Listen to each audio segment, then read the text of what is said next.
Hi guys, back in my favorite place again. We are still in chapter 12, but we will finish that today. And there is a code. I'm not going to decode it, but I will put it in our Chasing Vermeer classroom. So if you want to decode it, you can do so. So here we go.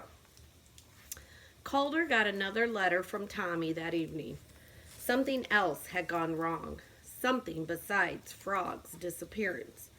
Remember, Tommy is his friend that moved. And then the code. Calder felt partly responsible. It had been his idea that Tommy do some detective work, and now his buddy had gotten in hot water because of it. Suddenly, Calder felt guilty that he and Petra were sharing secrets while Tommy was on his own. He'd always told Tommy everything. It wasn't that he meant to leave Tommy out, it was just that so much had happened without him. He decided to call his old friend. There wasn't the same privacy on the phone as in their letters, but at least they could make a few jokes.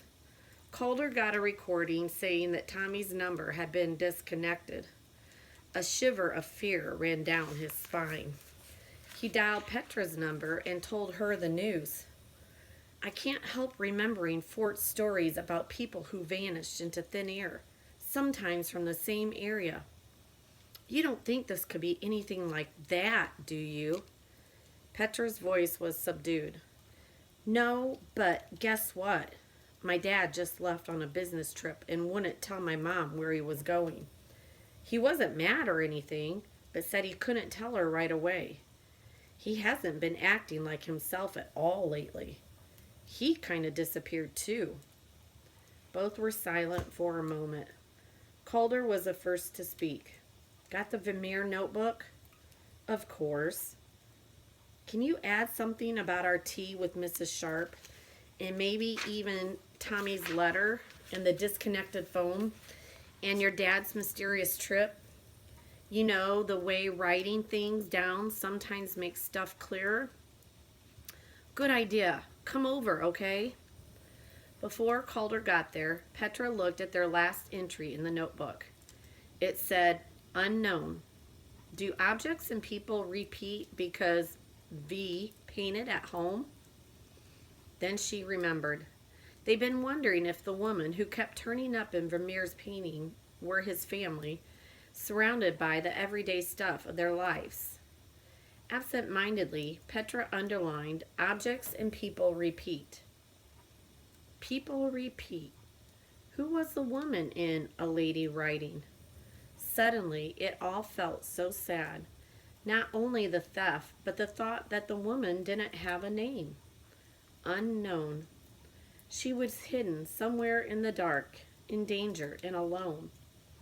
Petra shut her eyes. As the first tear rolled down her cheek, she could suddenly picture the woman looking at her, her earrings shimmering in that clear light. Don't worry, she seemed to be saying. I remember you, and I'm right here. Petra opened her eyes and sat up straight. She blew her nose. But where are you? She asked silently, feeling excited but kind of silly. Imagining a safe place to hide a small painting, she thought of drawers, cupboards, cabinets, closets, blanket chests. Everything she pictured was wood. And then Petra felt an odd certainty. It was dark wood they were looking for. By the time Calder turned up, she was writing madly in the notebook. Calder, I think we might just have a clue. She explained that the lady had kind of helped her think of it. She wanted Calder to understand that. Calder shrugged. It's a logical idea, you know. Dark wood equals fancy places. The thief is an educated person, maybe with a lot of money. He or she could easily live in a mansion with old cabinets or something. Good thinking. Petra wrote, look for wooden storage places in Chicago.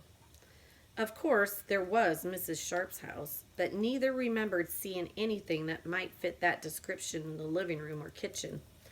Maybe we can get a look at more of her house when we go back. I'll make up an excuse about using the bathroom and run upstairs, Calder suggested. Or maybe she'll want something from Pal's before then. They laughed nervously about how furious Mrs. Sharp would be if she caught them spying.